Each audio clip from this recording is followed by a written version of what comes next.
Quant à moi, je suis pour cette année responsable de géocinéma. Là, je suis enseignant-chercheur de géographie. Mais enseignant-chercheur aussi en géographie, ici depuis 2006. Et moi, mes spécialités de recherche tournent autour de la question de l'analyse du déploiement des dispositifs numériques. Je suis à Bordeaux depuis 2009, professeur de géographie, spécialiste des grandes montagnes et du tourisme. L'idée de faire se rejoindre la géographie et le film de fiction était intéressante. Pouvoir faire à la fois de la géographie, parler de ce qu'on faisait habituellement dans un cadre de travail, dans un autre cadre qui était à la fois intéressant pour nous à l'intérieur, parce que le fonctionnement de géocinéma était très agréable, et puis parce que ça permettait aussi d'avoir des contacts avec les étudiants autres et de parler de la géographie dans un autre cadre.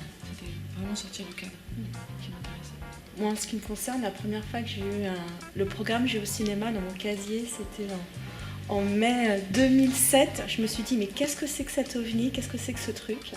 Ce que j'ai trouvé très intéressant, c'est de sortir des murs de l'université et de proposer une façon un petit peu nouvelle de faire de la pédagogie, d'emmener les étudiants dans une salle de cinéma. Et voilà, cette idée de décloisonner un peu et les savoirs et d'être dans des lieux un petit peu inhabituels pour faire de la géographie, puis rencontrer du public, je trouvais que c'était une véritable innovation et pédagogique. Et puis aussi, c'est une très belle aventure humaine.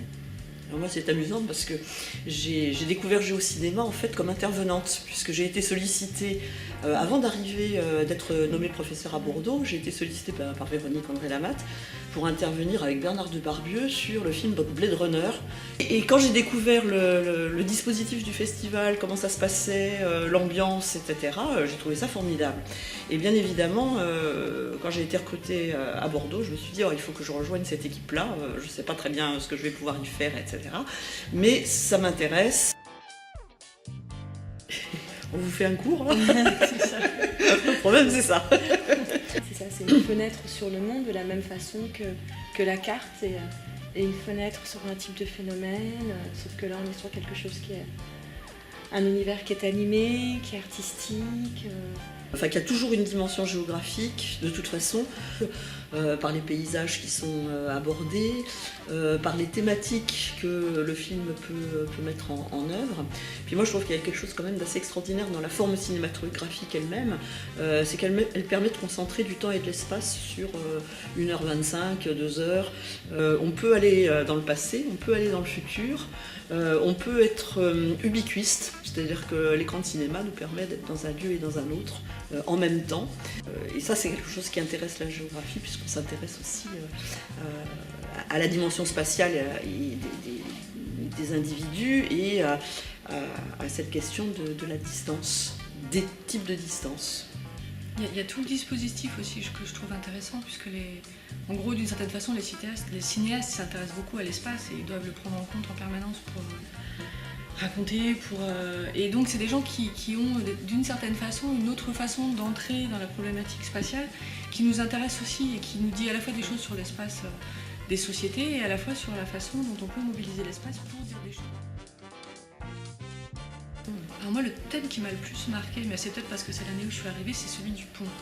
Et j'ai beaucoup aimé l'idée de travailler sur un objet très spatial, mais à la fois qui posait des difficultés pour trouver des films, pour discuter en fait finalement de l'espace à partir de cet objet-là. J'ai vraiment beaucoup aimé le pont. Oui, moi aussi je suis d'accord avec toi, il faut trouver des objets comme ça. Ce thème, il avait été proposé par un enseignant qui est plus dans le collectif géocinéma, puis qui avait lancé « On va faire le pont !» Et tout le monde, on l'avait regardé, on s'est dit « C'est Calas !» Et on lui avait dit « Mais non !» Et puis en fait, ça s'était imposé assez naturellement et ça avait vraiment été un chouette thème. Moi, j'avais beaucoup aimé Chaos. J'ai trouvé que c'était une très belle édition, que le thème était beau, qu'il y avait vraiment des débats de qualité et une programmation qui était vraiment... Cyberespace était super. Moi j'ai appris énormément de choses dans le cyberespace. Vraiment j'ai trouvé ça super aussi. Il faudrait qu'on trouve des bonnes idées. Tu avais une très belle idée. Il faut qu'on en trouve. Ton idée de cette année. Elle voulait travailler sur le rire. Et moi j'ai trouvé que c'était... C'est vrai que je voulais travailler sur le rire. Très bonne idée. Est-ce qu'on peut rire partout? Enfin, on peut poser la question de plein de façons. Moi je trouvais que c'était... Partout, est-ce qu'on rit partout de la même façon? Moi je trouvais que c'était une très belle idée, le rire. Il y avait Montagne aussi qui avait proposé Isabelle, et qui serait un très beau thème. c'est classique. Moi, je trouve. Ben, ça dépend de la programmation qu'on Et peut-être le temps. Mais on peut Soit moins arriver classique. à en faire quelque chose de pas trop Pour convenu. faire un thème sur la pente. Mais Chez le, nous. le haut. Oui. Mais c'est vrai que La verticalité. Alors moi, le film et le débat qui m'a le plus marqué, le problème c'est que je ne me souviens pas des noms des intervenants, c'était sur le film La Mouche. Et je me souviens qu'il y avait une jeune femme qui était spécialiste de l'art, mais je ne sais plus exactement de quoi, et qui avait fait un discours absolument incroyable sur la mouche. Si, je me souviens de quoi.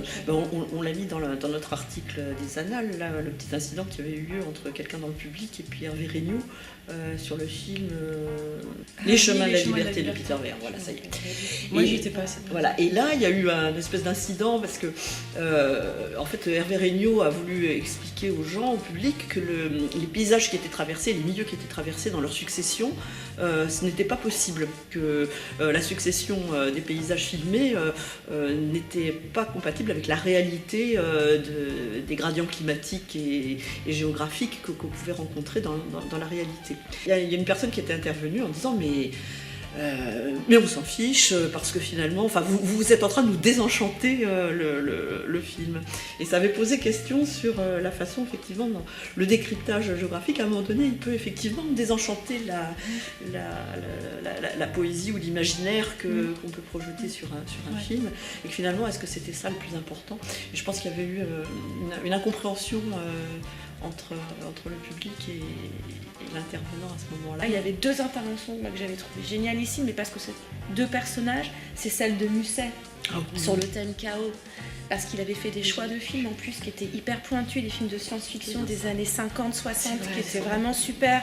Et là, c'était une découverte aussi de cinématographique et une découverte de ça. Et puis, et l'intervention que j'avais trouvée aussi très bien, parce que c'était la première qui était aussi pro, j'avais trouvé dans le montage, c'est celle de Archambault, sur la route.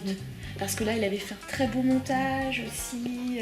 Et lui, il est très spécialiste pro, dans le documentaire. Ouais, Il enseigne ça aussi à ses étudiants. Mais c'est vrai que ça Parce que les premières éditions, on avait 2 vidéoprojecteurs avec des cartons comme ça pour faire passer les films. C'était pas du tout pro. Mais ça marchait quand même très bien. La première intervention de Jacques Lévy est venue 2 fois. La première, elle était très très bien aussi, sur Habiter la vie. L'idée du TMTR, c'était de travailler sur l'actualité, qui est celle des accaparements fonciers de grande dimension, et puis sur la crise alimentaire qui a eu lieu il y a 10 ans, et que nous, on a proposé un cadrage qui partait pas mal sur cette idée-là, donc de la mondialisation, de la transformation des rapports à la Terre. Mais il est très probable que des intervenants le travaillent tout à fait différemment. Cette année, on va sûrement avoir une surprise parce qu'en fait, on a demandé à Denis Retailleau. Et Denis Retailleau, c'est presque un contre-emploi parce que plein de fois, moi, il m'a dit tu travailles sur le foncier, tu travailles sur l'inverse de ce qui m'intéresse, de ce que je fais. Et en fait, en même temps, il adore ça, les contre-emplois. Il va certainement nous produire quelque chose qui va être très intéressant, mais qui ne sera pas du tout le cadrage qu'on avait proposé. collectif, festif et imaginatif. Ouais, on peut pas dire mieux. Convivial. T'avais préparé ta réponse? Pas du tout. Je vous promets. Pourtant, je les ai vus les questions, mais je suis partie festif.